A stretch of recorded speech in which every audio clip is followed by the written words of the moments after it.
All right. Here we go, back again on the other side of the coin. Yeah, baby. Yeah. Here we go. Michael giving it up. All right. It is all right. We are back again. I don't care. No surgery is going to hold me back. As long as I can talk, I'm here. And what a victory. This is what I was hoping yesterday. I was in the theatre bed, getting my throat all cut up. Obviously senseless, but before going into that, I was just thinking, Chelsea, just win it for me, man. I'm going to be back. I'm going to be back watching you. And here we are. We get that win. First of all, massive shout out to everyone that's joined so far. Sorry, guys, I might be sort of swallowing every now and then because my throat hurts. But thank you heaps to everyone that's joined so far and that will be joining throughout the session. Massive victory. And thank you heaps for the panel once again to join us. And we've got a special guest today, Adnan. You've seen Adnan before in this channel. But let's just quickly go around the blocks. Jonathan, my bro, how you doing? I'm very well. I've been tense the last couple of days, which is unlike me. I'm normally, on the day I just look forward to it, but been tense, been hoping for a win. It's a really important game and we've come out with a victory. So yeah, I couldn't be happier to talk about it tonight.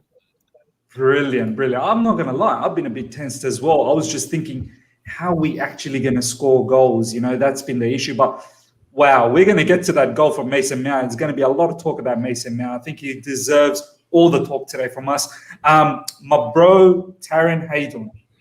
No, to be honest, I don't think I've been better than this in like 2-3 months. So I'm just amazing. And to be honest, since I've been on the channel, unbeaten. I mean, you could say it's Tuchel. I think it's me personally. But I think it is you, bro. By now we have to say it's you. I mean, who else is it going to be? It has to be me. But yeah, no, I'm really happy to be on the channel with you, mate. I've seen you before in the Burnley match review, and I decided to be on to talk football with you as a panelist. So obviously, I've been talking to Nischal quite a lot this week with podcasts, and Jonathan, have to be back on with you. And Miz, congratulations on your successful surgery, and well done for the match review today. I keep forgetting about my surgery, but yes.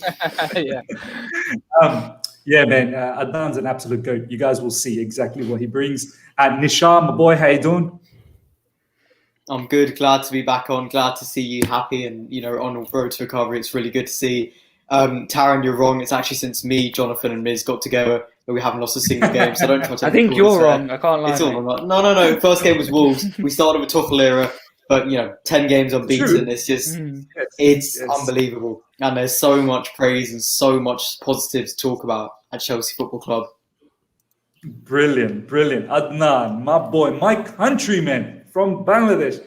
How you doing, my brother? Big victory. What's happening? How's the mood in Bangladesh? How's the Chelsea fans doing there? Absolutely ecstatic now, right? It's now 4:20 in the morning, and we are still awake, and we are killing it on the social platforms. So it's fantastic fantastic to be right now at this moment. Actually, this match was coming. I mean, this kind of performance was coming, to be honest, because we have been trying to pull strings together from the last few matches. This was the build-up to this match, to be honest. I think the Atletico Madrid match is the build-up for this game so perfectly. And when I see the team sheet, to be honest, when I see Werner starting in the loan, I was absolutely sure that he was going to crash Liverpool highline today. And to be honest, very unfortunate to be called as offside, but I think that was the moment where Chelsea absolutely nailed it today. 100% agree. Thomas Tuchel's praise is going to be all over this channel today. I hope the live chat comes alive and talks about all of that as well, because he played it perfectly. And I agree with you. Timo Werner deserved that goal. I was always thinking about Taron. As soon as Timo Werner got that goal, I was like, Taron, this boy must be so excited. But nah, that was dirty the way they took that goal away. We will talk about that. Let's get straight into the game, guys. Let's talk about the lineup first. We're going to go through a lot of stuff today. There's so many things to talk about. So let's talk about the lineup. I'll go to my main man, as I always do. Jonathan is the JT, the captain, the leader of this group. So going to Jonathan, my boy. When you saw this lineup, I mean, personally, I'll have a go first up. I liked it. Besides Ziyech, who probably didn't deserve to start, but I liked what Tuchel's trying to do here, that he's giving him the game time starting and allowing him to sort of build that confidence. We'll get into his match performance down the track. But besides that, Reece James getting a game, I think I understand why he was given the game to sort of marshal the defensive side of the thing. He was given a role, not so much like Callum to go to bomb up and create the 1v1 scenarios, but to really marshal Robertson. He did that more or less, I would have to say.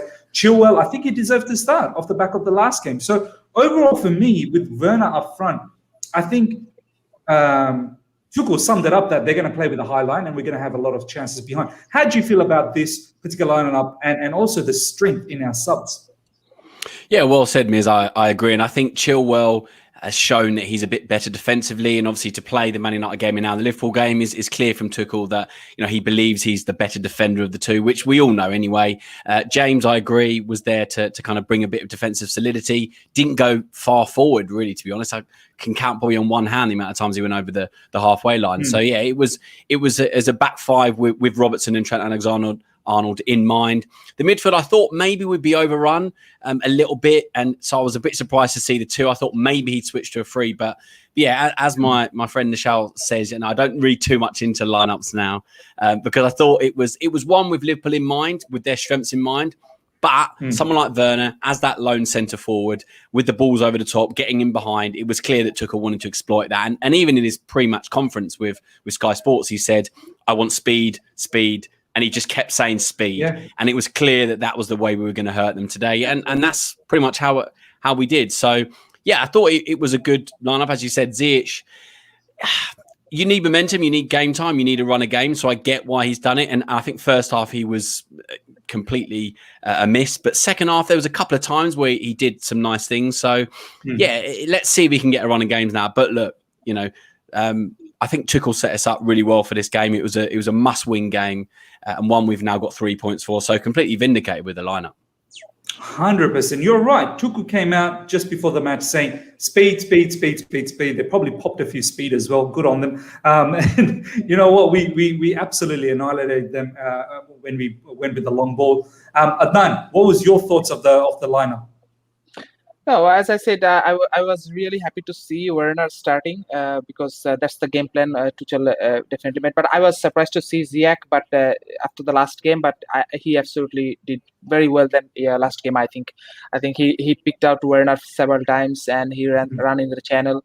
So I think apart from that, I can understand. I totally agree with Jonathan that the pick of James, because it's giving a more of a defensive shield against Robertson and Mane in that part of the area. So I think that's the fantastic lineup that Tuchel can put in such a high voltage match, to be honest. Yeah, no, I have to agree with that analysis as well, Adnan, that it was played to the point. Nischal, my man, I know you're one of those guys who've taught us not to worry too much about the lineup. I think most people are starting to sort of see that there's no point of doing that with Thomas Tuchel. But when you saw this lineup as well, what were your thoughts? I mean, it was quite a solid lineup against Liverpool, I believe, yeah? Yeah, I was looking for the players who'd come in and change. So we saw, of course, Jorginho come in for Mateo Kovacic. We saw Timo Werner come in for Olivier Giroud. And we saw Callum Hudson-Odoi coming for Reece James. So I was looking out for the changes. And, you know, none of them, there were necessarily no problems with any of them. I think Hakim Ziyech was one that surprised me because I was very openly critical about him on Sunday. You know, it's harsh, but, you know, having watched him, you know, he didn't impress me at all. He played well today, though. But as I said, you know, trust the process. No need to have a hissy fit about the lineup. So it's focusing on the changes. And like you said, you know, it's looking at how we combat Liverpool, because we look at the comparisons between Thomas Tuchel and Jurgen Klopp. And I think they're very similar managers in their attacking style of football, their gegenpress, how they want to go forward, attack, win the ball and score goals. So it was interesting seeing how Tuchel chose to combat that, not only against the Liverpool side he knows, obviously he played them, I think it was last season in the Champions League group stage, but against the manager he knows very, very well. You know, it's a challenge having to play someone you know so well, even if you've got the advantage of knowing them. You know, they know you just as well. So he played it to a T, I've got to be honest. And, you know, like we said, every player had their own role, their own position, like we've seen time after time again with Thomas Tuchel. And, you know, not another lineup which we can't really fold. Nah, man, he deserves all the praise. Every match we've been playing, he deserves all the praise. You know, the Man United game, even though we didn't end up winning that, we had chances. Ziyech had a clear-cut chance. But then again, at least we didn't lose that. We were defensively very solid. So Thomas Tuchel deserves all the praise there. A quick message here from Khan, the other side of the coin. Misbah, you should take some rest and let Jonathan and others take over for tonight. Take care, but 100% I'm going to let them take over. But I'm excited as well. It does hurt my throat, but that's not going to kill me. Chelsea Football Club is something that I live with. So Taron, my boy, your quick thoughts on the lineup. How'd you feel? Did you obviously you loved seeing Werner up front, knowing that his pace was going to do the trick? Yeah, for me, I think that there were so many players in the lineup that I thought were justified today. I think that Ziyech was in there to kind of play the balls in behind in the high line, to Timo Werner running in behind, and he's one of the only players in our team who I say can maybe play them really extra good passes. I think that James was in there as well, like Adnan and Jonathan said, to combat Andy Robertson. We've seen a lot of teams so far this season play maybe a right back, a right mid, and a right wing back to kind of combat that threat. Because if you take Robertson out of the game, it's a huge bonus. And Jorginho and Kante is a pivot we haven't really seen so far that much under Tuchel and Lampard. But I think it worked really well. We had Georgie controlling the game, helping us get out of the press, and Kante kind of buzzing around everywhere as he does. And I think that the lineup selection was really excellent, with Werner getting it behind the high line. And it was superb. Mendy, I thought, deserves a lot of credit today. He defended behind the line really well. Christensen, we'll get into that. Christensen was amazing. But yeah, Mendy, I think, deserves a lot of credit. Last season at Anfield, we saw Kepa maybe not defend that space as well. But Mendy's come in and he looks really confident, and we don't see our players really hesitate anymore. So I just think it was perfect, in my opinion. As obviously, as Nischal said a few weeks ago, Nischal, that I haven't really been judging the lineups a lot with Tuchel. But today, there was a lot of, let's say, backlash on football Twitter at some of the players in the team. But let's say the lineup was perfect again. So everyone just backed Nischal on this one. So yeah, I think it was perfect. Absolutely, man. I don't know if Michael's taking the mic over here. Michael, you know how much we love you, man. You've featured last week. Ziyech was the orchestrator. We will talk about Ziyech. I'm not sure exactly what you mean by orchestrator, but maybe he did a few things okay, but a lot of things what is expected from Ziyech probably wasn't there. There was a sort of, I'd say 90% of the fan base was sort of saying that he should have had a lot more impact. There was a 10% that was saying that he did what he had to do in terms of what Tuchel probably wanted, but we will get into that. Jonathan, my boy, let's talk about the goal first up. Let's get this goal out of the way, because I want to give Mason Mount all the credit here. I believe this was the setup, and we were defending quite deep. Liverpool was at us, but a brilliant ball from Kante that no one is talking about for this particular goal. He shoots a pass all the way down here, and Mason gets all that space. He has a lot of work to do with a couple of Liverpool defenders here. I believe it was Fabinho and Trent Alexander-Arnold, perhaps. Werner was drifting here, more or less. But what Mount did was he takes them on, cuts back in, cuts into this central area and zips that shot there. I mean, bro, when you saw that goal going, what was your feelings about Mason Mount? Honestly, just tell us all.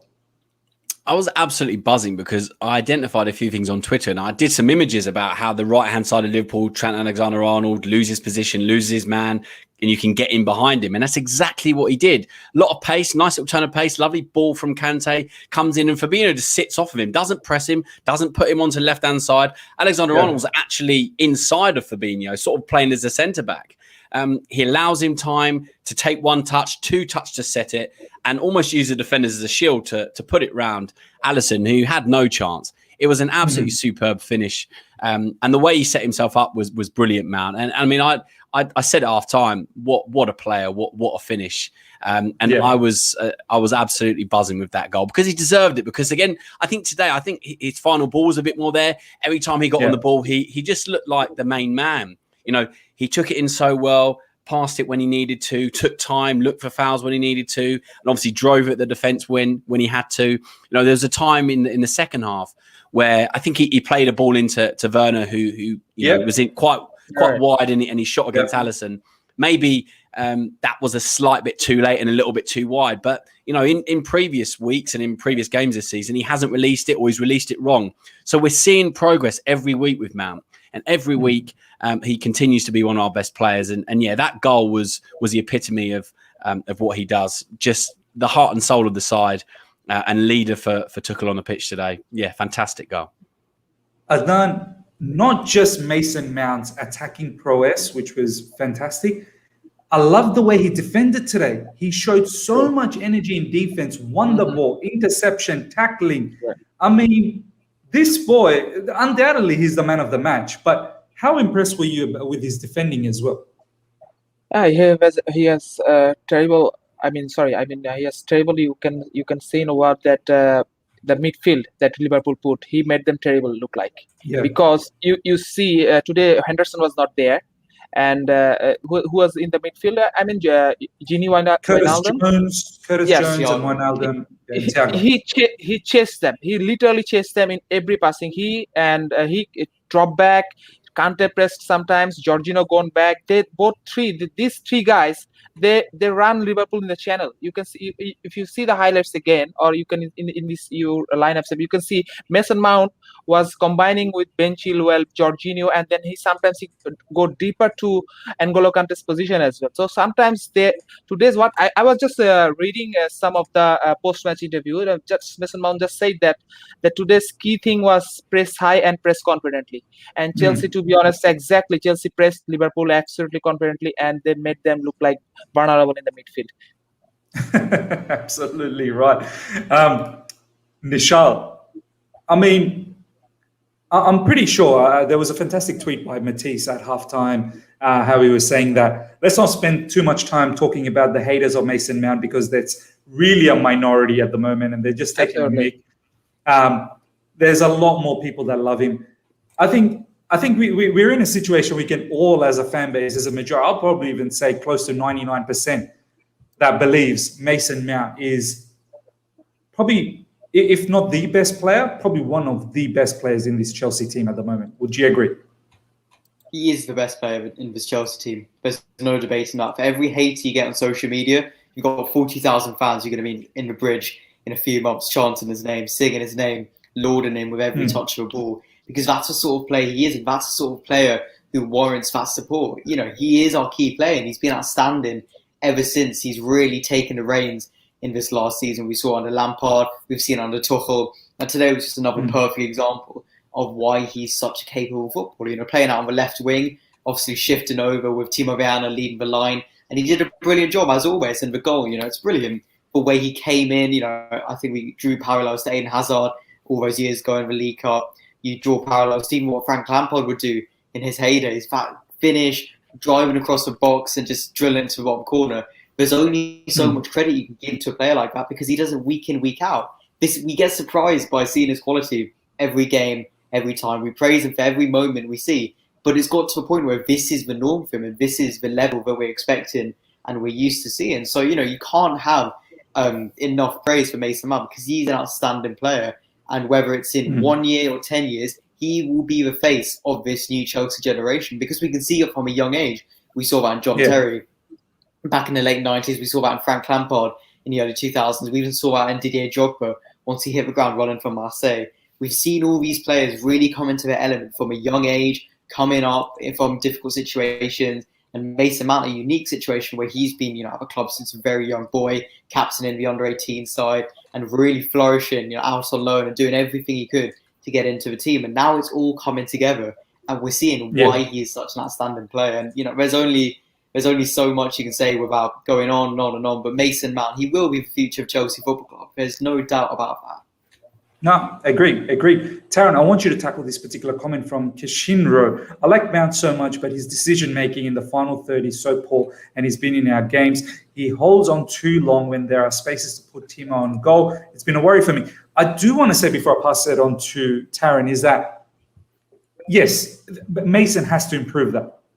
But this game and the previous games that I've seen, he has been developing on that. This game, for me, he's been pretty much on point. His passing was on point. Just before we went live, Jonathan was saying that there was another moment where, you know, Mason Mount put through Timo. Oh, was it you, Taron? I think it was saying that he put Timo Werner through. Or there was also many other moments where his link-up games with Chilwell was very brilliant on the left side.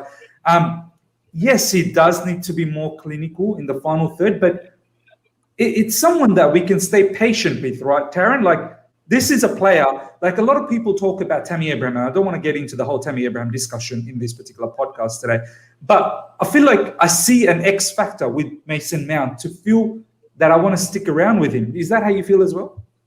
For me, that if he could sort out his decision making in the final third a little bit more, he'd pretty much be the perfect player. And that's a bit of an overstatement, but I feel like he does everything. He has good work rate. He has good defensive skills. He's good at dribbling. He's good at passing. If he can maybe get more assists and goals, I've always said it, that Mason Mount is going to be a player that's one of the best players in the Premier League and even Europe. But yeah, like Nischal said, I really think we need to build the team around Mason Mount in the future. He is the future of Chelsea Football Club. For me, a future leader. He has shown signs that he can be one of the greatest players in this club's history already. And at such a young age, in only his second season in the Premier League, after being on loan for Tess and Derby, I think he's been absolutely superb this season. And for some rival fans, I don't want to discuss them too much because they're just salty at this stage. If they kind of say that Mount has just been worse since last season because he's got less goals and assists, that's just complete. I'm not going to say any bad words, but complete nonsense, because he's upped his game so much this season. He's been so much better, I feel like, in the final third overall. His decision making has improved. Last season we saw him playing Cam, maybe not the best at Cam, losing the ball. His hold up play wasn't amazing, but this season his work rate and everything has just improved so much. And if he can keep pushing on from now, set pieces as well. For sure. Set pieces are being superb. Early in the season, a lot of assists for Kurt Zuma and Thiago Silva. But if he can keep upping his game for the rest of the season, each game pushing on more and more, then there's nothing stopping Mason Mount from reaching the top of world football. He's a superb player. And today, after that goal, the way he just ghosted past Fabinho, who a lot of players fans are rating at centre back, then it was brilliant. Superb. He's proved it in a big game. Foden did it. Mount did it even better, in my opinion. So I'm just gassed for Mason Mount. And I know I get a bit carried away sometimes, but I feel like it's justified right now. He's just got us over the line at Anfield away. And do you know what? Mason Mount. Let's do an episode about Mason Mount during the week. Let's talk about that. What? Let's do it. Let's do it. Let's do it. I'll dedicate it. I love Mason Mount. We shall do that. But yeah, so true everything that you said about Mason Mount. Jonathan, let's talk about this comment, and this fits in nicely with the whole Thomas Tuchel praise that we want to do right now. And I want to look at the Premier League table as well. Joey Flynn, thank you so much for the comment. Do you think we play better against teams who press high and have a lot of the ball? Jonathan, I feel like when the opposition do get at us, we do get more opportunity to open them up at the front. We can utilize our pace. Obviously, it's no secret that when teams sit back, it is difficult to open them up. We're not at that City level yet in terms of passing and clinicality. So far, I think besides Barnsley and probably Liverpool, some say Southampton, but even Southampton, I think we managed to counter-press them so well and keep them deep. Atletico Madrid, we managed to counter-press them and keep them deep. This has probably been our biggest test in terms of a team actually coming at us. How do you feel about Thomas, basically praising Thomas Tuchel? I mean, the way he's setting us up. I mean, what do you have to say? This guy is a bit of a masterclass in terms of management, yeah? Yeah, we knew he was going to be very good tactically, and he showed it today. I said tactical masterclass on my last tweet. And to be honest, just the way we played it, the way we set up the system, how we looked so confident playing in the back five. I mean, these players last year, people weren't even having them in the sort of the 18 for the game, let alone at Anfield playing so confidently with them pressing high. We just looked at ease in defence. We were drawing them onto us, and then we were breaking. Obviously, you know, the goal was a classic example of that. I think it does suit us if teams want to go against us and want to attack us, because we can draw them, we can move their defence around the midfield, allow space in between the lines, allow us to get some space in behind for players like Werner. But I feel like Tuchel can set us up in any sort of system to counter an opponent. I think we've got... Maybe I'm in the minority. Maybe I'm being a bit harsh, but I feel like he made mistakes in the Southampton game, which we drew.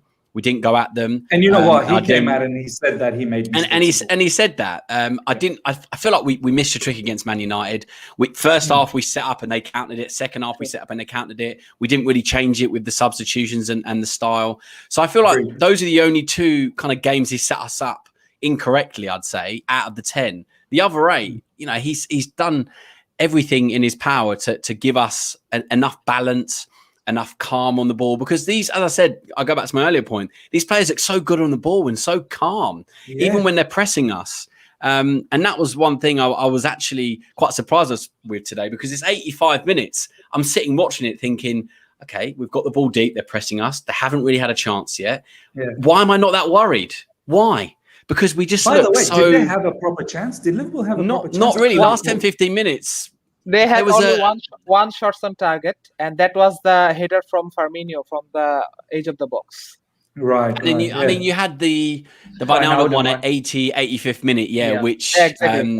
Mendy easy save. But yeah, there was no real time where I thought we're in trouble here, other than that Mane one, which he miskicked, the lovely ball in, the kind of Ziyech-ish ball from Salah, and Mane completely missed it.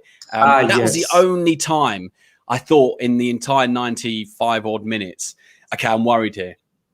And going into this game, the reason I was tense yesterday and today, especially today, was because I thought, we need to win for top 4 to get momentum because they're a rival. But also, I know they can hurt us. And I'm worried that after these 4 defeats at home on the bounce, after their poor form, they're going to turn up today and steamroller us.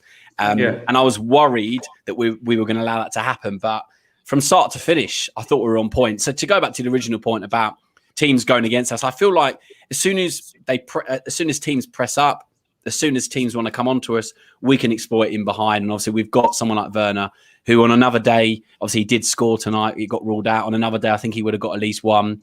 And, you know, we didn't commit as many forward as I would liked at times. I would have gone after the right back and the left back a lot more, Robertson and Alexander-Arnold. But I get why he was more cautious. He played Chilwell and James. It's all about, you know, whether you want to attack, whether you want to defend. And I feel like Tuchel got the perfect blend tonight in order to come away with that 1-0 win. The only negative is the fact we didn't get a second goal, just to make it a little bit easier. I'm really happy with how it went.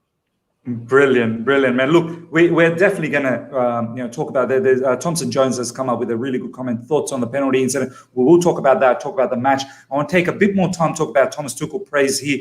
Adnan, we need to remember, as Jonathan said, we haven't lost under Thomas Tuchel. Every game I'm going in, honestly, I'm not gonna. 10 matches, what, 8 wins, 2 draws? 7 wins, 3 draws. 7 wins, 3 draws, something like that. Every match I'm going in, honestly, Adnan, I must say, I'm confident. I'm confident we're not going to lose. Do you know what I mean? Like, that's the worst that can happen. How do you feel moving into a game, every game like Man United, Atletico Madrid, now Liverpool? How are you feeling going into these games? Do you actually genuinely feel like, you know what, we can actually win this?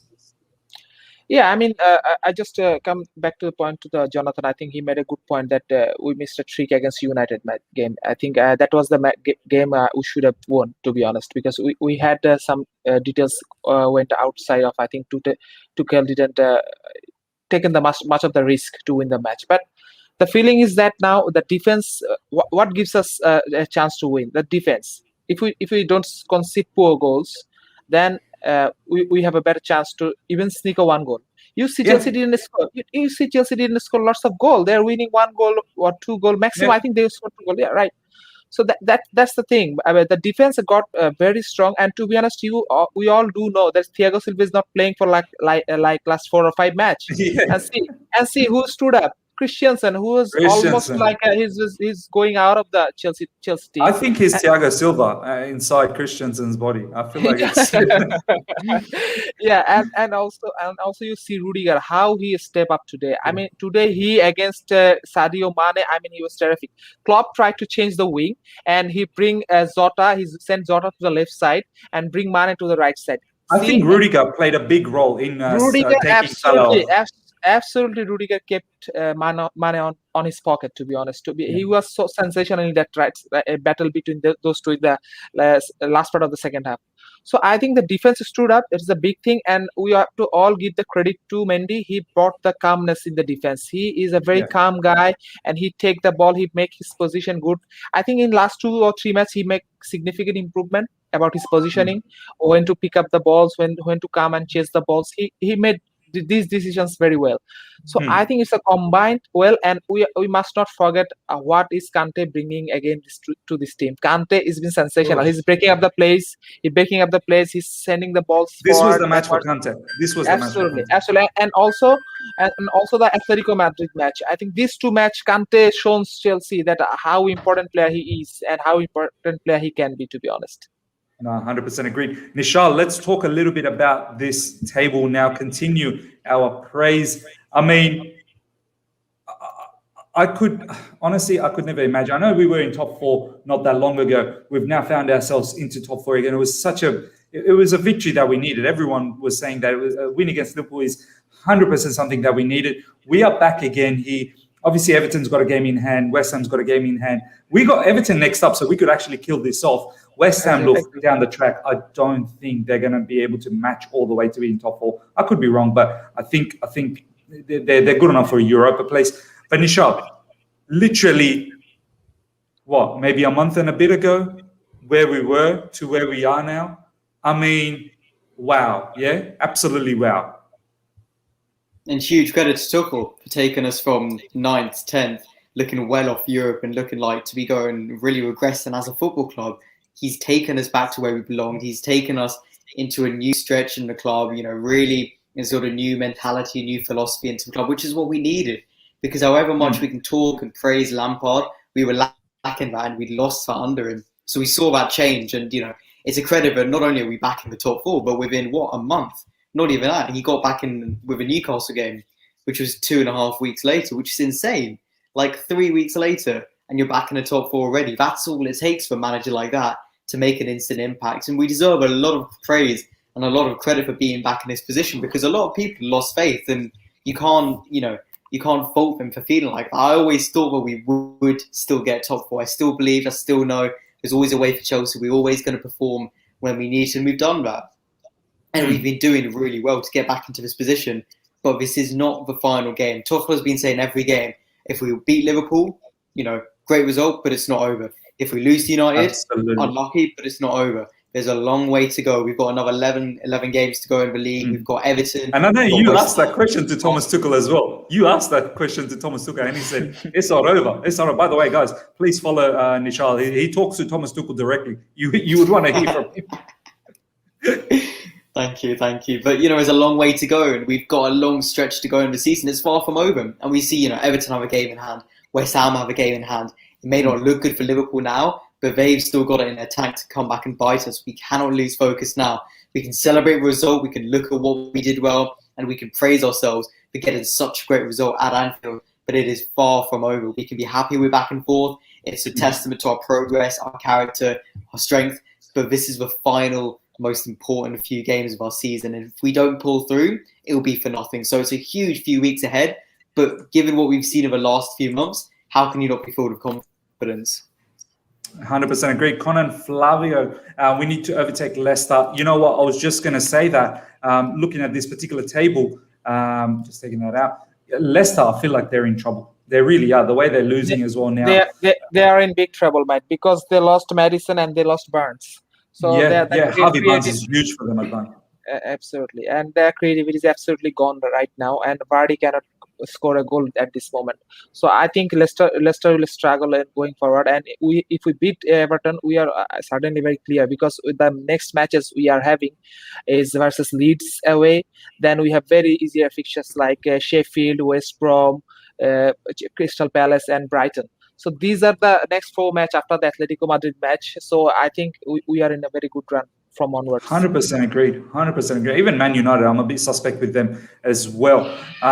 Quick shout out to there was few. I want to bring some of these up.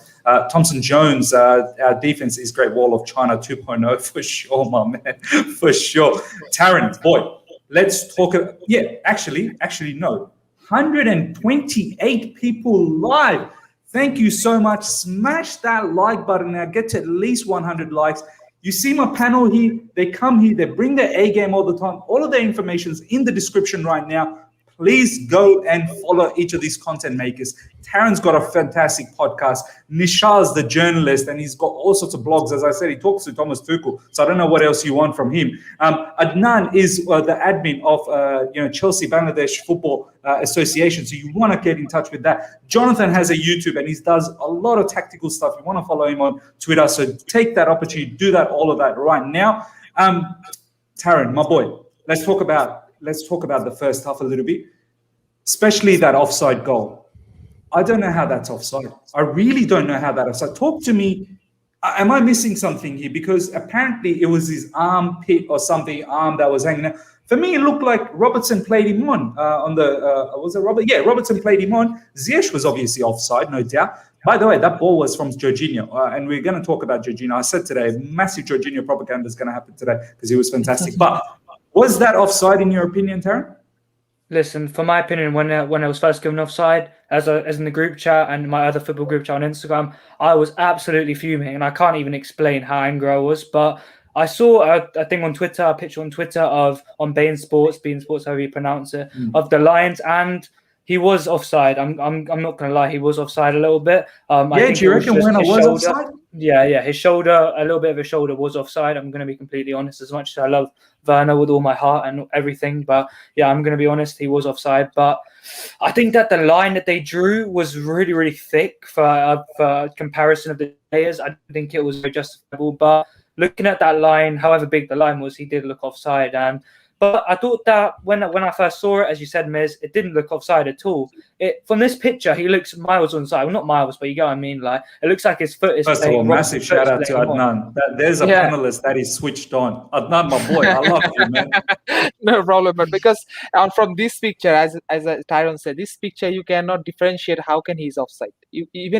I think, to be honest, I have question to Nischal because he was in the top tier right now. So I have a question because the TV camera angle that is showing us is different, and that which we guess like from this kind of TV screenshot, these are showing a different, because the TV screen is showing completely different picture. Let me show you that. This, you see, this angle is not a horizontal angle at all, but you see this one.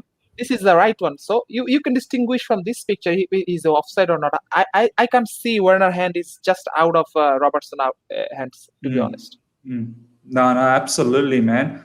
Yeah, like from this particular angle, Taron, just to get back to you, I mean, should they be using multiple angles? Because the angle that Adnan was showing, the second one, Adnan, if you could just show the next one where the line comes. Yeah, sure. Yes. Yeah. I mean, even he, it's just, I don't know, man. Like, seems like millimeters. But yeah, Taron, what do you reckon? Should there be like multiple angles that should be looking at this and not just that one VAR angle that has a go at it?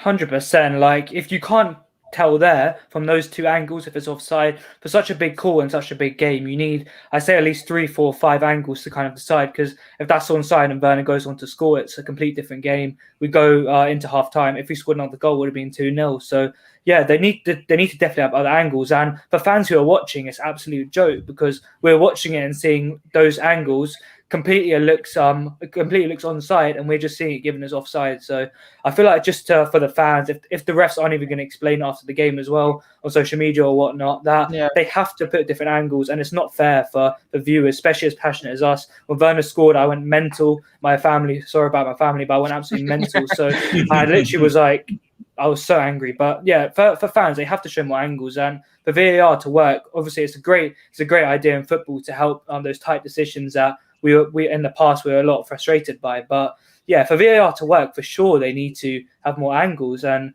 even have the lines in. We've seen in other instances they put like tiny dotted lines in the calls, but in that one that looked so far onside they didn't do it. So yeah, in the future for sure, because I'm sure everyone on the panel and me including, we all thought it was onside at first, but yeah, more angles is definitely needed.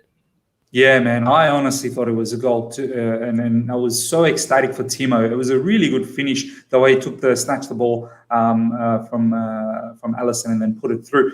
Let's talk about another incident. Jonathan, Thompson Jones asked about the penalty incident. I personally thought that was a penalty, the way it hit Kante, because we were talking about this in the last game, you weren't here, and Taron was saying that Callum Hudson-Odoi's one was a penalty because he had a teapot hand. Teapot hand. Kante literally had his hand like this, and he hit it there. For me, he could have his hand behind him. A lot of the defenders put their hand behind them when they're in the box. He had his hand like that, and I was like, "Whoa, thank you, God, so much for not." What was your thoughts? Did you think that was a penalty? Anytime it hits a hand in the area, you just kind of shrug and shriek and kind of hide behind the sofa because you don't know what they're going to give. VAR, the referee. I think with the Hudson-Odoi one, that was a bit more unnatural where his hand is. I get he was trying to kind of I thought as well. tussle with Greenwood. But because it's so high, despite him trying to tussle, it is quite, unnatural. The Kante one, he's sort of moving. And I think defenders are used to having their hands behind, but midfielders and strikers are a bit more kind of wavy with their hands. And the way he was kind of trying to block and jump and where he was running, bro, he looked guilty. You look guilty. Yeah, he looked guilty. It's just, I think any player in that situation is going to do the same thing because you just don't know what they're going to give.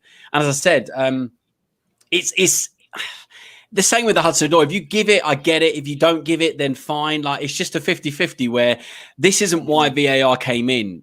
VAR came in for matters of fact. This is an opinion. And, a referee and a VAR specialist, that's an opinion they're going to give whether that's a penalty or not. Because no one can say whether it is or not. There's no letter of the law that says it is a penalty, it isn't, because we're still really unclear. So VAR, for me, that isn't the job. To kind of give one thing though, Jonathan, they do talk about unnatural positioning of the hand. Yeah, is that's the thing? Because like when I'm let's say I'm running or when I'm playing football, my hands do kind of wave around. I'm not Premier League; I don't have to get used to it, so it's tough. And like with Werner's offside, do you want him to just run like this? Do you want players to wear smaller boots? And I think that the annoying thing, just to touch on the Werner situation, Xbox and PlayStations use 60 frames per second. VAR uses 50 frames per second. I can get better quality on my Xbox than I can on a VAR. Premier League $1 billion or £1 billion industry. That's where it lacks for me. And look, on the first image that Adnan shows, it's just left the foot of Jorginho. The ball is just off the floor. And on the second image, where Sky and all the other media coverages, it's horizontal. First of all, I've never seen why they decide it to be horizontal and not straight down the pitch. Maybe because it does deceive you straight down the pitch. The second image is deceiving because what about that the image. bird's eye view, Jonathan? What about the bird's eye view? This is the thing. I think they're here to make a decision. They're not here to give a Sky Sports all angle. BT have a 360 option. They're not a media company. They're here to make a decision. They don't really care how many angles they show us. They want to get to the right decision. So as much as I think the fans need to be more in the know, they just want to get the decision. So I don't know why they do horizontal. I don't know why they haven't upgraded the software. I don't know when they decide, okay, when is it left Jorginho's foot? When are we going to stop it and freeze it? Where do you have the sleeve? Because some players might play here, some players might play here, with armbands. And we're talking about silly little things like this over offsides where give the benefit of the doubt to the attackers. I don't care if Liverpool scored a goal like that today. I would happily give it to them if they gave it as consistent. I think Nischal was tweeted like that. Werner armpit was offside. I mean, this is the case like this. I mean, to be honest, very silly. To be honest, because the technology you see, Jonathan. Do you follow cricket, mate? I think you. I do, cricket, right? and they're still not 100%, but they're much better with their technology. They're much better. Absolutely. I was saying that now this is the time of the 21st century. You have a spider cam, overhead cam, and lots of camera. To be honest, to make spider cam is amazing. So why do not try? I mean, why are you not trying this kind of? Because this kind of match, if it was a relegation battle today, if Liverpool was the team, Liverpool relegation battle. I mean, I'm just example. I mean, one team is expensing the Premier League right now because of such decision. To be honest, I think yes, it you can say it was a penalty. But in this part of the world, we are listening to Peter Drury and Jim Beglin as a commentator tonight. So the Jim Beglin, what he said that it was penalty. Then Peter Drury said that it was so close, you cannot give it to penalty because the ball and the player hand was very close to each other. So the player cannot react. He cannot move aside from his hand. But yes, his hand was in awkward position, so you can give it to a penalty. So I think if it was given as a penalty, we cannot complain. But it was not given, so let's be happy about it. No, let's absolutely. That's the thing. It's opinions, isn't it? And that's what technology is not there for. I mean, last season, goal line technology was turned off in the Sheffield United game, and that's where Bournemouth. I think it was Sheffield United Bournemouth, one of those games where the goal line was turned off. This technology is here to help us, and I feel like it took so long to get it in, and now we're not utilising it. And someone commented on my Twitter and said other leagues use it much better. I agree, Premier League doesn't use it to its full capability, but I'm still conscious about when it leaves a player's foot because I don't particularly trust it. But we're going to have to just live with what it is, to be honest. And the fact that we still won 1-0, it's not the end of the world. But in other games, these close calls can count points. And you know, as I said, £1 billion industry. We have to be a little bit. We've got the facilities. Just use it. No, I think we do. Do you know man. what As you another guys both thing about it is? Yeah, go on, Another Nischal. thing where Go on. you say, you mentioned, Taron, about how the fans need to be more in the know. People at the stadium need to be more in the know. If I look at the Manchester United game, which I was at, when Hudson-Odoi had that penalty incident, no one in the stadium had any idea what was going on because we didn't know it was going to a VAR check first. And it was only, I think, it blew up for a United free kick. And then the referee did a VAR symbol. And everyone's like, wait, what's going on? And there's no way to see because the big screens have a VAR symbol saying there's a VAR check in progress. The referee is watching the screen. The players have nowhere to see. The journalists, the players on the bench have nowhere to see. So it happened where you're at a tiny screen in the East Stand, you know, small TV screen, and you've got Kepa and Timo Werner running up to go see it, and all the journalists trying to figure out what's going on. If the people in the stadium can't see what's going on, how are they supposed to make a realistic decision for everyone else? And like you said, there's a lot of problems with VAR we have because I've always been in sport in it. We need it. We need to use the environment of technology we have in this modern era, but we're not using it well enough. There are so many different issues. The fact we use pixels, the fact that it's subjective, the fact that you can't see in the stadium, the fact that an armpit is offside to some referees, which makes no sense, and is what I was angry with tonight. So there's a lot we need to iron out and focus on. And if we look at all the different things the Premier League has worked on, you know, they release a new ball every 3 months. They spend billions of pounds on advertising and gambling and shirt sponsors and revenue deals. If they've got all the money and all the resources to do that, why don't they focus on advances which will actually make a positive impact on the game rather than try to get an economic impact and an economic advantage in sponsorship, in revenue? Because if you're not going to change the game and what needs to be fundamentally changed within technology, you're not going to get that revenue from audience because they're not going to want to watch it. So you've got to fix VAR before you do anything else in the game itself. You know what, Nischal? This is an article piece for you, man. I can't wait. I'm pretty sure this is going to come out soon. Actually, it's in the works. Yeah, we can't wait. I got a private message here, so just give me 2 seconds while I read this. Jonathan, you need to go. Yeah, I need to catch you. Yeah, I'll catch you. Yeah. See you later, bro. We'll talk later. Yeah. Boys, let's carry on with this. Taron, let's talk about some match performances right now. Let's start with Mendy. For me, Mendy, I don't think this guy in recent times has been a bit under the radar, and not many people are talking about him.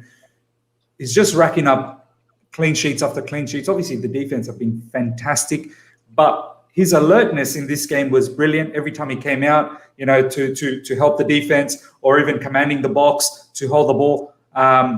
Not much of a shot sort of stopping that he needed to do, but then again, he's been solid. There's a lot of talk about Donnarumma, and I feel like, look, as great as Donnarumma is, and he could possibly be a great free transfer for us, but let's not take anything away from Mendy. Mendy's been fantastic. I don't know, God knows how many clean sheets he's racked up, something around 12, 13 clean sheets or something. How do you feel about Mendy? Yeah, I mentioned it earlier. He adds a calmness to our game. He covers the space really quickly. And there was a lot of criticism. I saw a video by Newman. Shout out Newman. He's a great analyst. I saw a video by him but just before Mendy was signed, that he's a little bit hesitant when covering the space behind the lines, a little bit hesitant when kicking the ball away. He does tend to make mistakes. But either he's just upped his game, or he's been superb under Tuchel and Lampard. Maybe a few games in the middle he was a bit shaky. But apart from that, I think that Mendy's been a really, really huge benefactor in our improvement in the defensive area of our pitch. Even though Thiago Silva's been a huge factor as well, Mendy's been really, really good at claiming crosses, really calm with his feet as well. There was a lot of criticism that maybe he wasn't the best ball-playing goalkeeper, but a lot of the journalists and a lot of the pundits like Gary Neville were saying that maybe Mendy's not the same level as Alisson and Ederson. Well, he's come in, and I don't see what he's been doing that's any different to Alisson and Ederson. He makes significantly less errors. He's really good with his feet. He's really fast. He's really confident. He's really calm. So I really have no criticism on Mendy so far. And even though I really rate Kepa for what he's done for Chelsea Football Club, I think he maybe still have a future at the club in the future. But right now, Mendy is just a stake in our team, and I don't feel like there's any way you can drop him at the minute, even though Tuchel might have been playing Kepa a few games. If Donnarumma was to come in, I don't think they'll be justified, to be honest, if Mendy does have a drop in form, which hopefully he doesn't, then I still think you keep Mendy because he's shown so far that he's really good in every area of the pitch. His shot stopping, his reflexes. I've gone through all of this just a second ago, yeah. But I don't really have any more good words to say about Mendy. I think he's been superb, and yeah, Mendy's been really good, and hopefully he can be our goalkeeper for the next few seasons because he is a Champions League level goalkeeper, and I could see him playing for the likes of the best teams in Europe like Barcelona, Real Madrid. I think he's better than many of the goalkeepers. Yeah, but I think he's better than many of the goalkeepers, such as I think he's even better than Navas at the minute, Keylor Navas. He's been better than Ter Stegen this season. I think he's been better than Donnarumma this season as well. And I don't think any of the bad form was really to do with Mendy in the team. I think that there was a bit of a lack of breakdown and chemistry with our defence. But yeah, with Mendy, I don't have anything to criticise in this game. And as I said, he was a key player in this amazing win at Anfield. He was so confident and so calm and playing out from the press. But even his long balls were good today to Werner. Spot perfect every time. Each ball was hit on the head of Werner, hit at the feet of Werner. And he doesn't always play. He doesn't always smash the ball wide or smash it up. He has like precision in his passes. He hits flat, long balls that aren't always high. They're to play his feet, and we can build play from there. So yeah, I really respect Mendy and big up Mendy, man. He's probably watching this right now, definitely, Edward. So yeah, big up. Yes, Shakuli, Taron hyping all our players, man. That's what we love. If we win, you got to hype up the players. But yeah, for me, Mendy has been fantastic. I think the only thing I can ever remember is that poor touch against Man United. How the pass came to him, and luckily we got rid of it. But and against Everton, that I can remember so far, where Mendy has been pretty bad. But besides that, he's been fantastic, and praise needs to be given where praise needs to be given. Adnan, my boy. Yeah. Let's start the Rudiger hype. Antonio Rudiger deserves to be getting all the praise. He's been fantastic. Yes, in this game there was that one probably time where I think it was Salah that went past him, but that missed pass. He passed it straight in the middle, and it was intercepted. He's been fantastic. Rudiger, since Thomas Tuchel has taken over, besides that own goal and one or two sort of issues here and there, which is okay, you can have that in a game. Overall, he's been a monster, don't you think? Absolutely, and today he was like leading from the back. If you see, because now there's no fans and the microphones are very close to the touchline, you see Rudiger was shouting constantly to his colleagues to maintain the line, press the high line, go for the high line, maintain the lines, keep them offside. So he was channeling those from the backside, and he was. You see, there is a small combination going on right through Rudiger, Ben Chilwell, Rudiger, Alonso, whoever it is on the left wing. He giving the passes to him. Sometimes a very good deep pass from the backside to the right wing. I mean, he's changing the ball from the corner to corner. I mean, like from right side to left side. Other than that, what you say that about his defending, I think there is no doubt about that, how he performed. Because when was Lampard bring him out of nowhere, actually, to be honest, he was supposed to be a fifth centre back. So he came out of nowhere and starting playing match. And to be honest, he played well under Lampard as well. I think he played 2 matches, like before Frank got sacked. So I think those time he was there, and now Tuchel is now here. He's a German man, and to be honest, I think the language factor, I'm not sure, is helping all this German boys well with Tuchel. I'm not sure, but it's one of the key thing maybe. And Rudiger, to be honest, has taken the leadership. To be honest, very well. He's leading from the back. When it's Thiago Silva, he's there. He's complimenting him. When it's Thiago Silva is not there, he's taking the lead. No, I have to agree. He gets so much.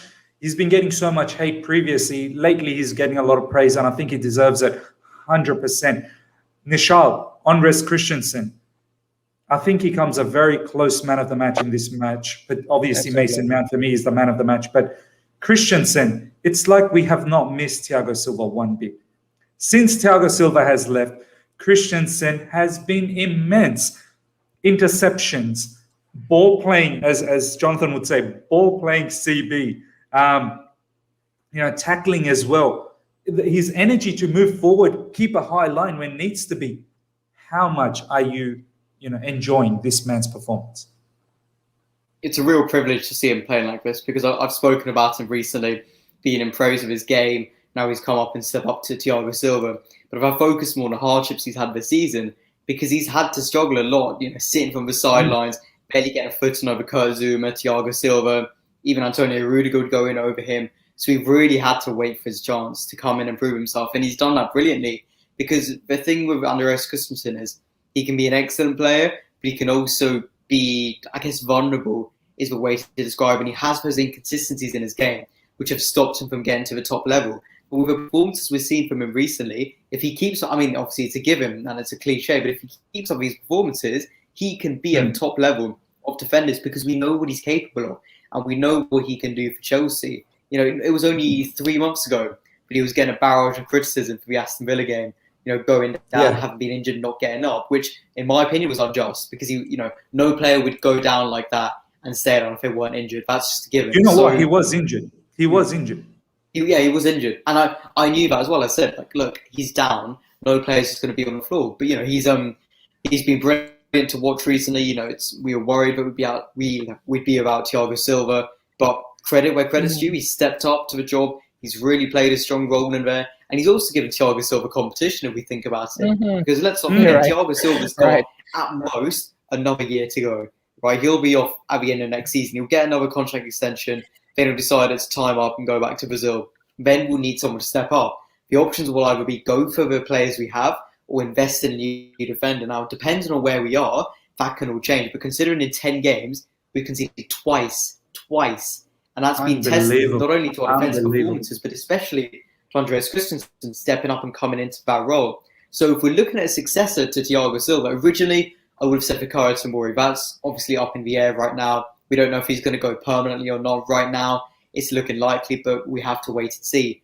But if we're looking at a defender currently in our ranks who can really step up and succeed to Thiago Silva in the long term, as a long-term defensive choice, being that ball-playing defender, a back four or back three, whatever it is, Christensen can be that man, but he's got to keep proving himself, keep performing at the top level, and show that he's good enough to be playing for Chelsea week in, week out. Now, 100% agreed, man. It's a very good question. I've been talking about this question, and I think it's only going to get bigger and bigger. It'll be so harsh to drop Christensen. I do understand Thiago Silva has to come in. He has to come in. But you have to fit Christensen somehow. But it'll be just as harsh to get rid of Azpilicueta and Rudiger as well. So the way I look at it, it's a fantastic position to be, to have centre-backs that are fully firing. I've got a comment here from Ishi Gabo. Greetings. Do you have a call-in segment? Look, I wasn't planning to, but if you're keen, please DM me on Twitter, and we can perhaps get you on for a quick reaction. So I'm all up for that, and that goes for anyone. If you're keen to just come in for a bit of a reaction, DM me, and we can sort that out. Taron, my boy, Azpilicueta. Captain, leader, legend, man. I know we say that about JT, but this guy falls into that same category. There's a reason why Thomas Tuchel, in that interview with Rio Ferdinand, said the first thing he saw, obviously the back three he needed, but he wanted to reinstate our captain. He said that the captain's presence means a lot to this team. We are seeing why Azpilicueta is playing, yeah? True. Yeah. For sure, today he was superb in so many ways. His leadership really got us through this game, along with Rudiger and Mendy and Christensen, who I thought Christensen was good, but let's talk about Azpi. For example, I thought when Alexander-Arnold had that free kick, that was kind of just outside the box, I was really worried because his delivery, but I saw Azpi barking commands at other defenders, get up, get in line, come here, come there, doing it. And I think that's really helpful, because if we have maybe Christensen, Rudiger, Reece, James and Chilwell, we maybe don't have that leader who's been at the club for 7-8 years to kind of, because everyone respects Azpi. Whatever Azpi is going to say, we're all going to listen, and that's automatically a good thing, because if everyone's listening, everyone's going to be on board, more teamwork, more chemistry, more gelling in the way we press, the way we move up the lines. So I think that he's been superb. Today, he was winning headers left, right, and centre. Liverpool do have some threat with Sadio Mane, who's really good with his head, so is Firmino. But every time a cross came in, every time a long ball, Azpi was always there to header it away. Obviously, he helps Reece James a lot at right wing back to kind of when to go forward, when to go back, when to push. And obviously, I'm sure he helps Andreas Christensen. And I think that credit down to Christensen, maybe not having as much vocality, the way he speaks, his leadership. Azpi must really help him a lot in kind of speaking to that other back four, when to push up and stuff like that as well. So yeah, but since Azpi's come back in the team, we've seen so many improvements in our defensive side. It's not a coincidence that we've only conceded 2 goals in 10 games under Tuchel so far. And maybe the game that Azpi wasn't playing, Barnsley, is the game we had the most threat and the game that really caused a lot of damage in that back three. And we know that Azpi is, I think personally, he's world class as a centre back in a back three system. That's just my opinion. I don't know if it's a good word to use world class all the time, but I think he is probably the best right side centre back in that system in the world. I think that he's really good the way he knows when to kind of push forward. He knows kind of when to dribble out defence. Defensively, he's a monster. Defensively, he's a monster.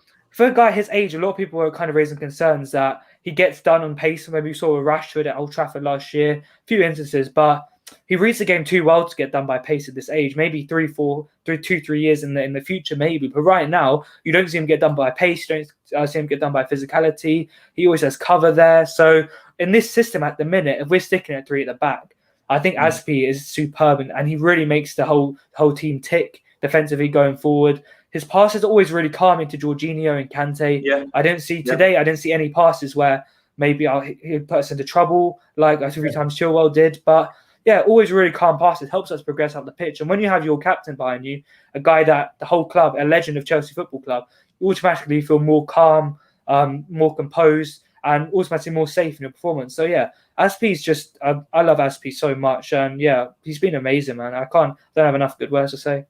You know what? The back three, Mendy, the midfield, they've been the cornerstone of us getting so many clean sheets and so many victories. With not letting goals. We've conceded 2, as you guys have all said.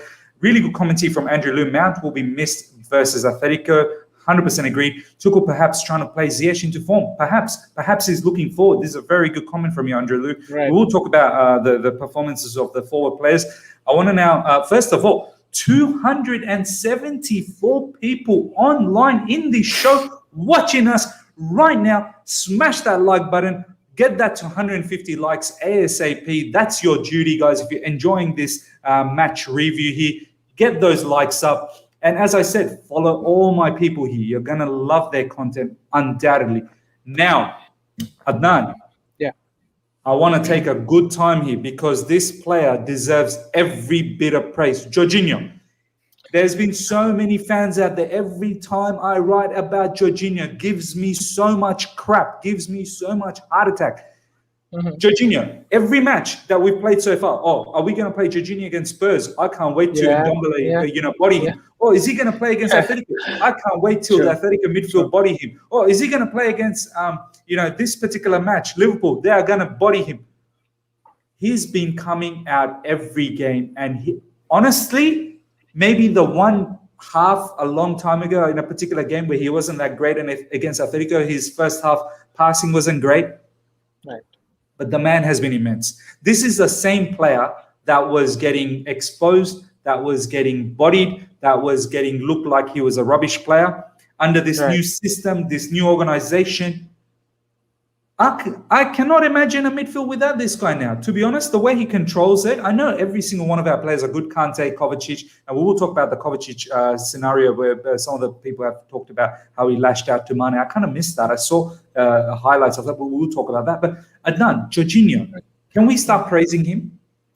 Absolutely. I mean, to be honest, the credit goes to Thomas Tuchel, to be honest, because he believed in him. And those who know Thomas Tuchel usually have this kind of deep lying midfield. Always he preferred like this, because you see when he was in Dortmund, there was Julian Weigl, I think, the deep lying midfielder over there. Then on PSG, he had Marco Verratti.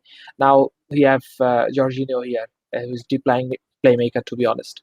So what is currently he's having, that he's in confidence, and when he's trying to get in position, some other midfielder is giving him a companion. Like, I mean, when he loses the ball, he's supposed to, I just make it clear it for you. Before when when he's playing under Frank, you see he was getting exposed that way. You see why he was getting exposed, because he was not being supported by the relative. Yeah, and he was playing as a lone DM and attacking eights. He's getting exposed. Exactly. So what is now is that the player are moving. Player is not constant in a constant position. The player are moving. Sometimes Jorginho started in the right side of the midfield, then he go to the left side. He go to the close to the defenders. So there are players who are covering him. So he's not afraid anymore. He's in confidence now. He can dictate Three the at the play. back is helping him. Exactly. And to be honest, with a competent partner, to be honest, like Kante today, and previously it was Kovacic. So I think his partners are very important for him, and who is backing him up very well. And to be honest, you'll be surprised to see some stats that Squaika just posted on. I was just reading it to you. He's 100% aerial duel today. So it's a very, very surprising to be 100% aerial on, then 87% passing accuracy. So he's there. He's right there to dictate the game and all.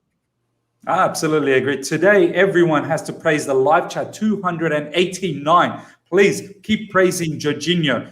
Kishan, my boy, thank you for joining. We have replaced Jonathan, brought in Kishan, late inclusion here. Kishan never fails me. We've got two Patels here. We've got Nischal Patel and Kishan Patel. They're not really related, but it is what it is. Let's go straight to Kishan, then I'll go to Nischal. Kishan, we're doing player performances. N'Golo Kante. For me, this was the match for him where a team is coming at us and he doesn't have to worry too much about possession-based football, passing and building up from the back. This was the game where Liverpool's coming, he is intercepting, he is blocking them, he is winning the ball, he is starting counter-attacks and he's looking for the long balls. What did you think about his performance? I think even on top of that, with the passing stuff, his one-touch passing was amazing as well. Apart from maybe I can remember one time where he gave away with a one-touch pass. Apart from that, he was, when playing in those little triangles and stuff, he was so good. So I'd give him an 8.5.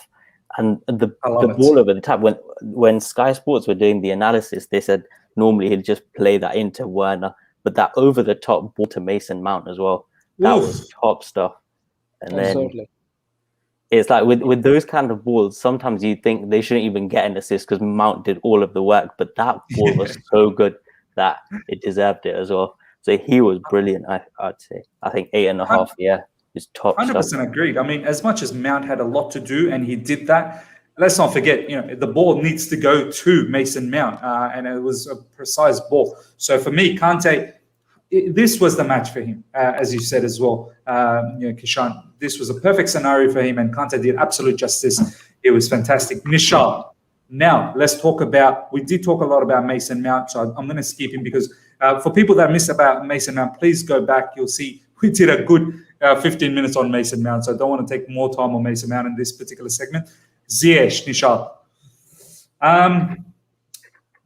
Vince Footy, as you know, Vince is someone who most people know from Twitter.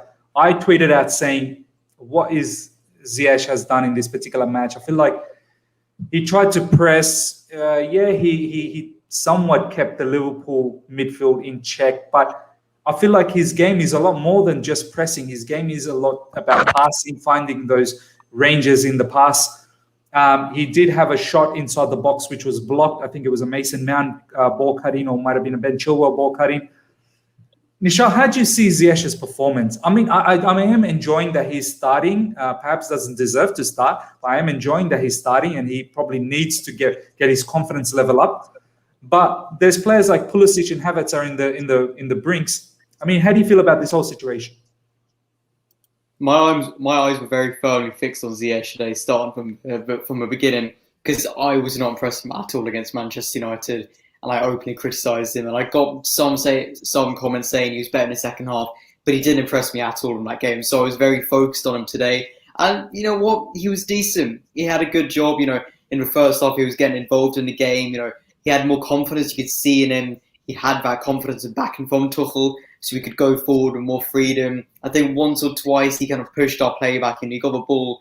There's one incident, I think it was from Kante, and he just passed it straight back and made his run up. That was the incident which I felt, maybe that's where you try and move the ball forward or try to take onto one of Liverpool's midfielders. But I think it's a game where you can be more pleased with what he achieved. It wasn't a perfect, outstanding performance again. He came off of Pulisic, which is a right move and a right change. But it's not one way you should be disappointed, because if you compare it to Manchester United, everything he tried just didn't come off and didn't work at all. At least what he did today, he was more involved in the game.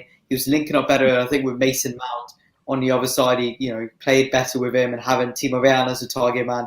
So, I think trying to play him into form is a really interesting point, because it's not something I often think about with players. But in terms of Hakim Ziyech, he's a player we need to be able to do that, because he's an outstanding talent and he's such a great player, but we haven't seen that in months. And if we don't see that soon, is he still going to have a place in the starting 11? So these few games are really important for him, and especially building up to Atletico, where he's very likely to get a start with Mason Mount suspended. We could have some other injuries as well. We don't know. But, it was good to see him play today. He did prove more of a point, but there's more work to do. There's more points to prove, and he really does have to claim a stake in this Chelsea team soon. Yeah, I agree. And I think it was Andrew Liu. Andrew Liu, by the way, brilliant comment from Andrew Liu. Back to what I was said about playing Ziyech into form. He needs to be on a 30 in teams of being a set-piece taker. As you said as well, Nischal, and I said it as well, that with Mason away, it's probably going to be Ziyech starting. And it may work out for Ziyech, because Atleti has actually got to come out. They've got to come at us. They can't just be sitting there, sitting back. So it could be a good game for Ziyech, where he could get into good pockets and finding those passes to Timo Werner. Hopefully he will start as well.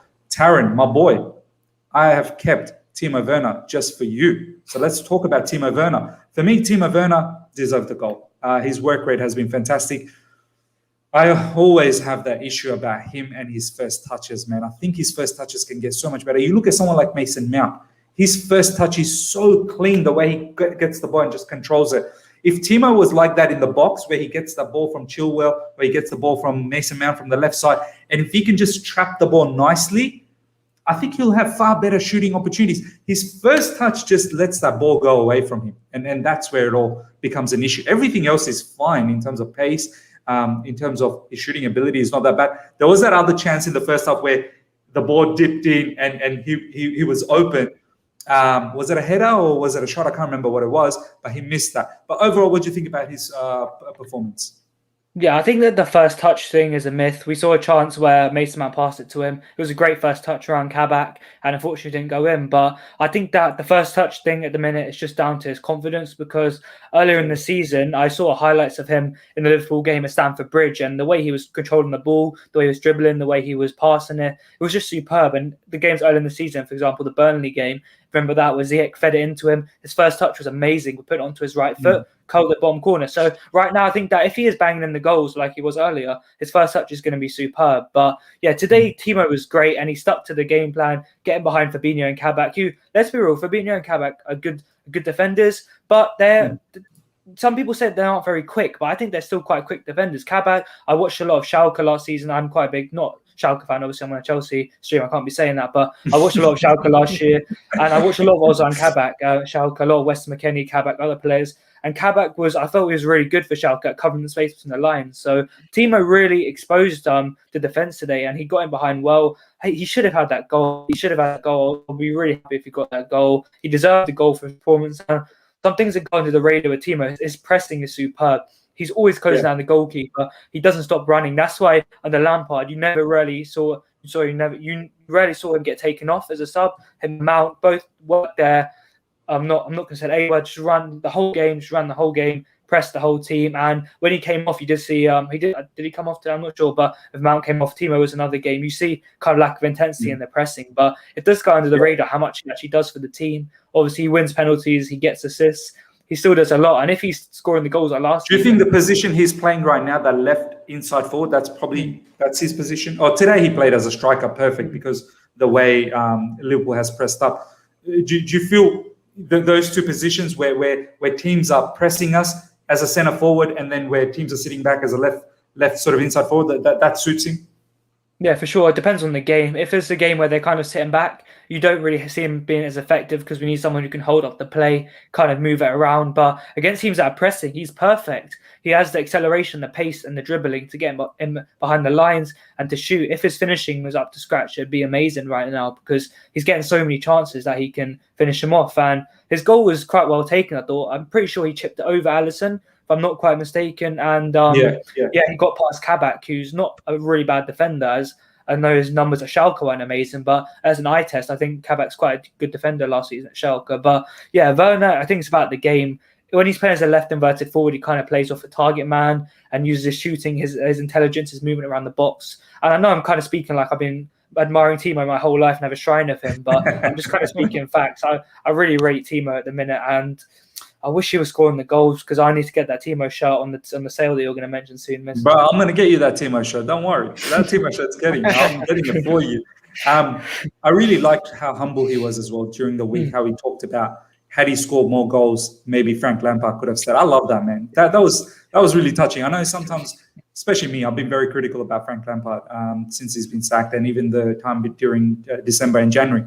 But it's really nice to see when Timo Werner has come out that, had I scored more goals, perhaps he stays. So it was a good touch. Kishan, I want to talk to you about the substitutions. I mean, it is what it is with the subs. I don't think Tuchel was trying to do anything superb with the substitutions, but Pulisic and Kai Havertz came on, and Kovacic as well, which we'll talk about that incident. But I want to talk to you about Pulisic and Kai Havertz. I mean, I know Kai didn't get enough minutes, so I can't really talk about him too much. But Pulisic, do you feel like he's creating any impact off the bench when he's coming on lately? I'm missing that touch from him in recent times. Yeah, I think today was quite a tough game for him to come on because I think Liverpool were pushing for the goal a lot and there wasn't much going into him.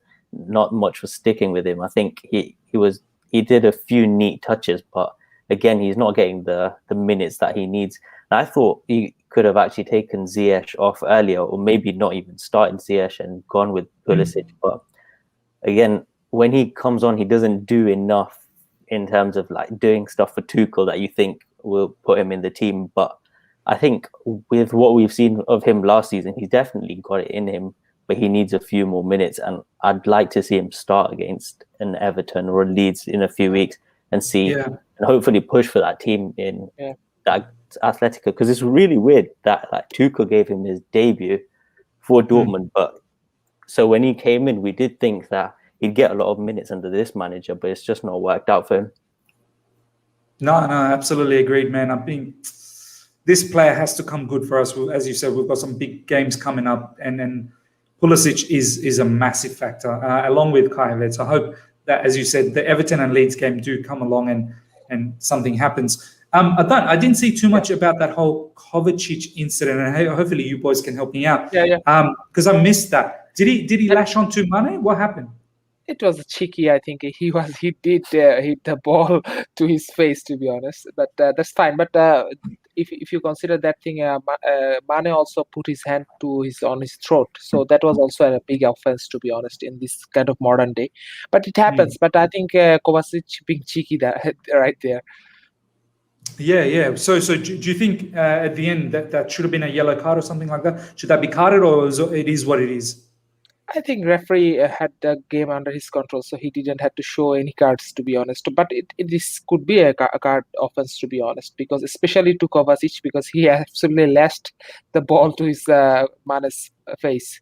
So yeah, definitely. Fair enough. I need to go back and check that. For some reason, my focus was somewhere else at that moment. I was just so excited about the win. Let's start wrapping this up. Nischal, what a fantastic victory for us. We're in top 4. We've got Everton up next.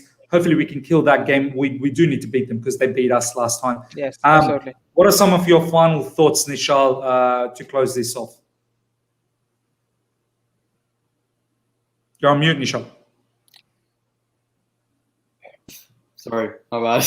You can't ask for anything from Chelsea or from Thomas Tuchel. 10 games unbeaten. We're back in the top 4. We've got a first win at Anfield in 7 years. We've kept clean sheets against Atletico, against United, against Liverpool. You cannot ask for anything more than this. And we're going into the second half of our difficult run, having faced what for me was the most difficult part of it. Go into Atletico, obviously in Bucharest, host to Manchester United, go into Anfield, and we've come away with 2 wins and a draw. And that deserves huge credit. So we go into another tough few games. Everton at home. We have to go back a year to obviously the last time we had a full Stamford Bridge. It's a sad moment, but hopefully we can complete the full cycle, get another win over Stamford Bridge, and of course it'd be a big result in a race from the top 4, closing and widening the gap between us to Leeds away, always looking forward to that clash. Always love to beat that Leeds team. Let's get a goal over them. Wouldn't that be sweet? They've come back up, beat them again. And then the challenges keep on going. Like Atletico Madrid, that is going to be a huge clash. Because like you said, Atletico are not going to sit back. They're not going to play with the same game plan. We know what they've done. We saw them against Liverpool last season. We saw them against Chelsea in 2014. They are going to go for it. They're going to go all out. So it's going to be a huge game. But we look ahead to the next game. A few days off. I'm sure Tuchel will give the players 1 or 2 days off and then focusing on Everton on Monday night. But, it's all brilliant. And I cannot be happy as a Chelsea fan. We're back. We've got what we needed. We're back on track. And all credit goes to Thomas Tuchel for what he's done with his club. 100% agreed. And guys, Nischal's, all of his social stuff is in the description. Please go out and follow him. His blog especially, help him out. Taron, my boy, some final thoughts from you. Yeah, I think it's 10 games, 8 clean sheets so far under Tuchel. So everything's looking great. We're getting big game wins. Even though some other games might not have been convincing, this is the perfect performance. This is what a lot of fans were searching for. If this was maybe the previous management team, I wouldn't have been confident with the win in this game. But yeah, I'm really happy at the minute. Obviously, I'm the biggest factor in the unbeaten record. But apart from that, I'm really happy with Tuchel. I'm happy you haven't asked me about Alonso today. That's such a dub at the minute. I'm so happy you don't understand. But yeah, it's just I'm gassed, man, at the minute. And I know I haven't sounded that excited, but trust me, all my excitement was 5 minutes ago. I was off the walls. But yeah, I'm really excited, and it's really good times for Chelsea at the minute. And yeah, the games upcoming are going to be really tough. The Leeds game is going to be really tough, I'm sure. A really high pressing team. It's going to be interesting to see them trying to press this Chelsea defence. And it's going to be really interesting. The Everton game is going to be really tough. Obviously, drew with Man United. They just beat West Brom today. It was a really clutch goal from Richarlison. And yeah, it's going to be exciting and a really exciting end to the season. And obviously, I've really enjoyed being on the podcast today. I don't know if you can ask me another question, but yeah, thanks for having me on this, as usual. Absolutely. And Taron's information of all his socials in the description, podcast. Please follow Taron's podcast. Kishan, I just remembered as soon as Taron said about Alonso and Chilwell and all that, I just realized I missed 2 players in these player performances, Chilwell and Reece James. I'm going to keep that question for you. Kishan, what do you think about Chilwell and Reece James? I felt like they did a very good job. Reece James was given a role to do, not like Callum Hudson-Odoi to run up and down, more sort of defensive. He did a very good job, I believe, to keep the Liverpool, Robertson and Mane in the first half in check. And Chilwell, moving forward, he linked up really well with Mason Mount and defensively solid as well. So your thoughts on those 2 players and some final thoughts about our upcoming matches? Yeah, after the United game, I said I don't really mind which one starts from Alonso and Chilwell, as I don't think there's that much in it. But what Alonso lacks is pace, and I know he has the height and that kind of thing, which Tuchel was saying. But in terms of pace and just in intricacies, I think Chilwell is a lot better. One-touch passing and that kind of thing. And I think he was amazing. And on a few times he got in behind, he had these nice 1-2s with Mason, and he got in, and we had a few chances. Nothing came from it. But I think today in general, we showed that we could make a lot more chances compared to other big games where I think with the Atletico kind of game, we just had that Giroud out of nowhere scores a wonder goal and we take the win. It wasn't really like that today. We had a lot that we could have actually put in.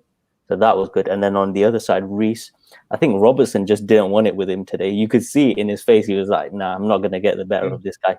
And in general, him and Azpi on that side worked brilliantly. It was like Azpi was like a fullback and he was like still, it was just good stuff. And in general, we've played Spurs, Atletico, United and Liverpool, and we've not conceded a single goal. If you'd said that under Lampard, we wouldn't. I don't think anyone would have thought that. And we've still got plenty of big games, and he just brings Tuchel's bring massive confidence to us. I have to agree, man.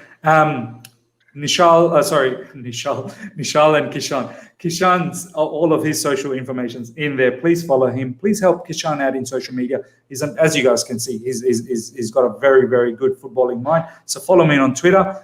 Adnan, over to you to close the show off. What's your final thoughts? As Kishan has said, we're going into these big matches and we're doing really, really well. We're not even conceding goals and we're picking up the wins as well.